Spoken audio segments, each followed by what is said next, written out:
Multiversal Flaviano. Aqui eu trouxe algumas mensagens de algumas pessoas, né?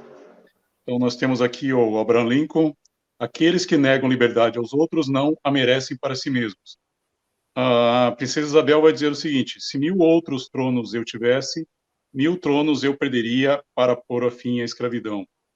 Aí nós temos aqui os dois personagens que deveriam dar seu exemplo, né? Um deles vai dizer assim, o JC, né?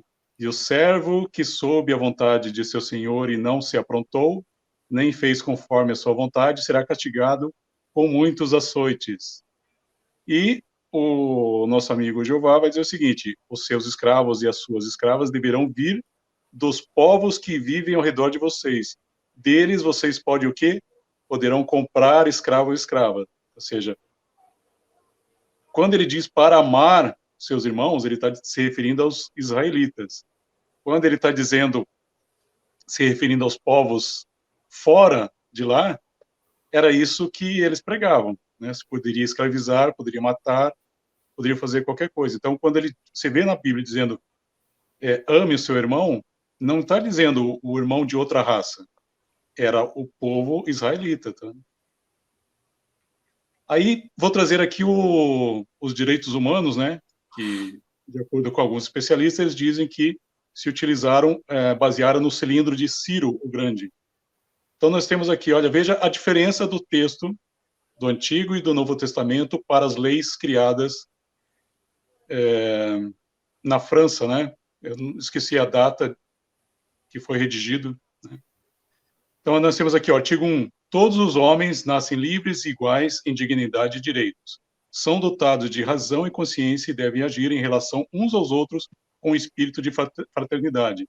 Imagina se isso aqui tivesse sendo dito lá por JC, Paulo. Imagina se eles tivessem esse texto aqui naquela época. Quão diferente ia ser a nossa sociedade, né, durante esses séculos aí de guerra, de matança, né? Ó, o artigo 4 vai dizer o seguinte, ó: ninguém será mantido em escravidão ou servidão.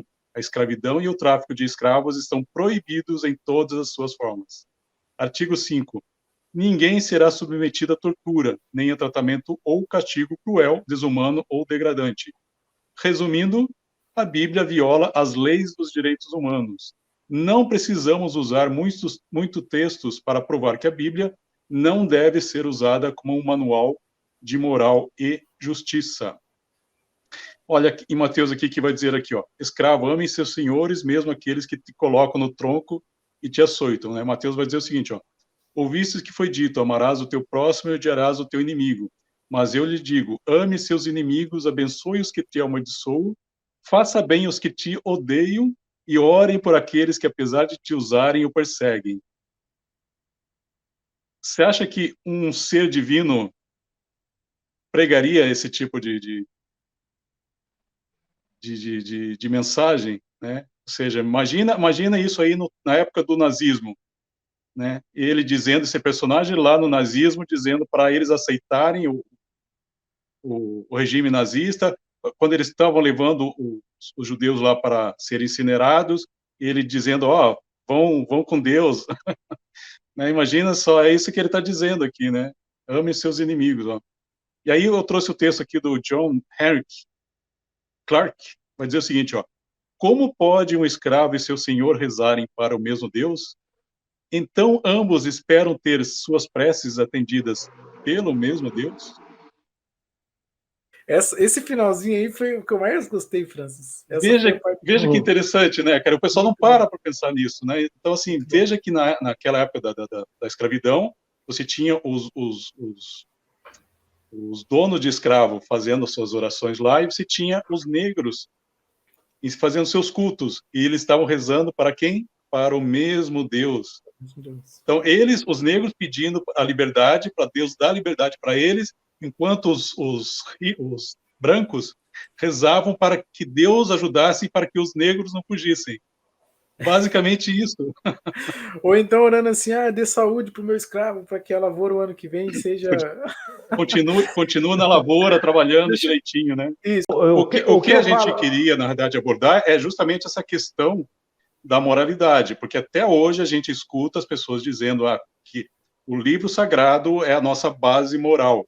Aí eu pergunto, como que o livro sagrado que traz essas mensagens, que foi usado, veja bem, a Bíblia foi usada, o Antigo e Novo Testamento foi usado para provar a escravidão.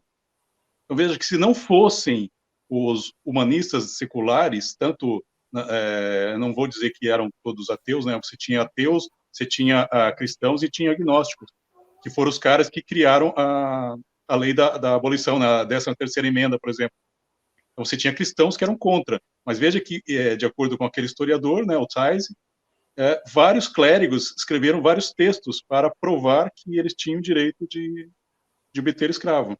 Então usaram a Bíblia, né, para aprovar a escravidão. Então veja que a moral não vem da religião, como você mesmo disse, a moral vem do ser humano, né, em sua constante evolução, né? Constante evolução. Eu quero trazer um ponto aqui, Franz, porque alguém pode pegar, por exemplo, essa fala de você ter usado, por exemplo, aquela quantidade e falar assim, mas isso aí é uma falácia de composição. Você está tentando julgar todos os cristãos, certo? Pela única amostragem que é os Estados Unidos. Mas não. A escravidão foi generalizada no mundo inteiro dessa forma. Por cristãos. Porque se a pessoa fizer isso, ele está trazendo para o contexto de hoje, por exemplo. Você está querendo julgar aqueles cristãos naquela época pelos cristãos de hoje, né? Mas naquela época foi geral. O que acontece hoje, isso aqui a gente tem que deixar bem esclarecido, Francis. O que acontece hoje é que quando a gente aponta aquelas atitudes como imorais, pessoas hoje tentam legitimar a atitude deles. Correto? É esse o ponto. Isso tem que deixar bem claro. Então, não tem uma falácia de composição aqui. Lá, para aquele contexto, vale o que o Francis trouxe. Para o contexto de hoje, beleza. Só que não é isso que o Francis está querendo trazer. O que o Francis está querendo trazer é o seguinte: há pessoas hoje, certo, que apoiam a atitude daqueles lá no passado. São todos. Passa pano bonito. Passa pano bonito. Mas tem uns que passam. Veja o que o nosso amigo Carlos está dizendo aqui. Na verdade, se as religiões da sociedade tivessem seguido, olha só, parece que ele está em outro mundo, né? Seguissem à risca os ensinos de Jesus, não teriam praticado a escravidão opressiva. O que eu acabei de ler a mensagem do JC dizendo para aquele escravo que sabia o que o seu senhor disse e não fez, tinha que apanhar mais. Isso é o quê? Não é bons tratos? Eu não vou falar nada pro Carlos, cara. Flaviano. O Novo Testamento. Em seu verdadeiro contexto.